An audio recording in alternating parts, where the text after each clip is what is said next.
میں ایک history channel کے اوپر یا نیشنل جغرافک پہ ایک ڈاکومنٹری دیکھ رہا تھا. ایک کوئی نان مسلم تھا تو وہ مختلف مسلمان سکالرز کے پاس نا امریکہ میں انٹرویو کرنے جا رہا تھا کہ ہمیں آپ ریلیجن کے بارے میں بتائیں کہ اسلام کیا ہے. تو وہ امریکہ میں ایک شیعہ عالم تھے, ینگ تھے.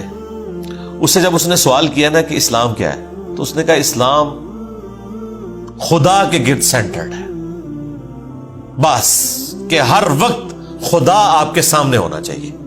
یہ اسلام کی بیسک ڈیفینیشن ہے. واقعی اس طرح یہی بات ہے. اسلام کیا ہے؟ ٹو سبمٹ یور ول, اللہ کے سامنے سر تسلیم خم کرنا. اچھا اب یہ بات مجھے بھی پتا, لیکن جب میں نے اس بندے کے منہ سے یہ بات سنی نا, پھر میں نے غور کرنا شروع کیا. اس نے کہا کہ ہر وقت اللہ آپ کے سامنے ہونا چاہیے. تو پھر میں نے سوچا واقعی یار اسلام تو ہے ہی سینٹرڈ اراؤنڈ گاڈ ہے. صبح سے لے کر شام تک ہر چیز خدا کے گرد گھومتی ہے.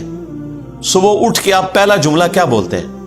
الحمدللہ الذی احیانا بعدما اماتنا والیہ النشور. تمام تعریفیں اس اللہ کے لیے ہیں جس نے مرنے کے بعد مجھے دوبارہ سے زندہ کر لیا اور میں نے لوٹ کے اسی کی طرف جانا ہے.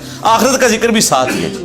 یہ تلوار جو ہے نا یہ ہر وقت لٹکی رہے گی. آپ دیکھیں دنیا میں جتنی دعائیں ہو رہی ہوتی ہیں نا, آخرت کا موت کا ذکر ساتھ پیرلل میں آ رہا ہوتا ہے کہ تیاری سٹارٹ ہی صبح کیا ہو رہا ہے, اے اللہ موت کے بعد زندگی دی ہے اور پھر میں نے مر کے تیرے پاس ہی آنا ہے جو آخری موت ہے جس کے بعد میں نے اٹھنا بھی کوئی نہیں, پھر قیامت میں ہی اٹھنا ہے. یہ سٹارٹ ہو رہا ہے.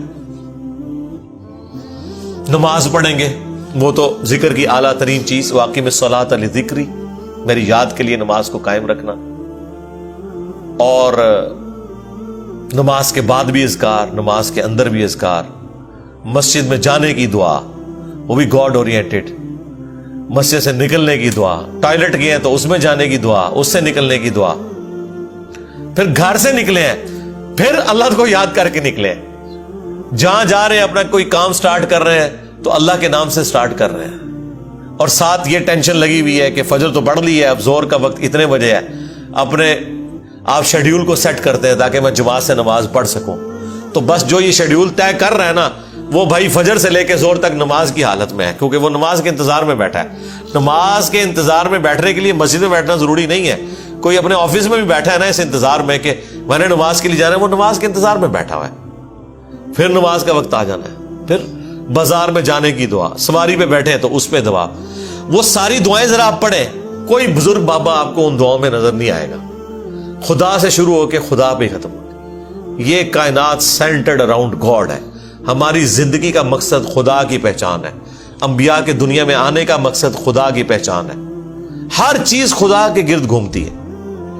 یہ اصل میں اللہ کو مطلوب انسان ہے جو سینٹرڈ اراؤنڈ گاڈ ہو. تو آپ اس کے ذرا ٹیسٹ کو فیل کریں. الذین آمنوا, جو لوگ ایمان لائے, وتطمئن قلوبہم بذکر اللہ, اور مطمئن ہوتے ہیں ان کے دل اللہ ہی کی یاد سے. الا بذکر اللہ تطمئن القلوب, آگاہ ہو جاؤ کہ دلوں کا سکون ہے ہی اللہ کی یاد میں.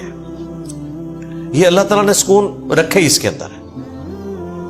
سکون سے مراد یہ نہیں ہے کہ دنیا میں آپ کو کوئی پریشانی نہیں آئے گی. اگر یہ مطلب ہو تو انبیاء کرام نے تو سب سے زیادہ بے سکونی دیکھی ہے. ہر آزمائش اللہ تعالیٰ نے ان کے اوپر ڈالی ہے اور وہ ثابت قدم رہے.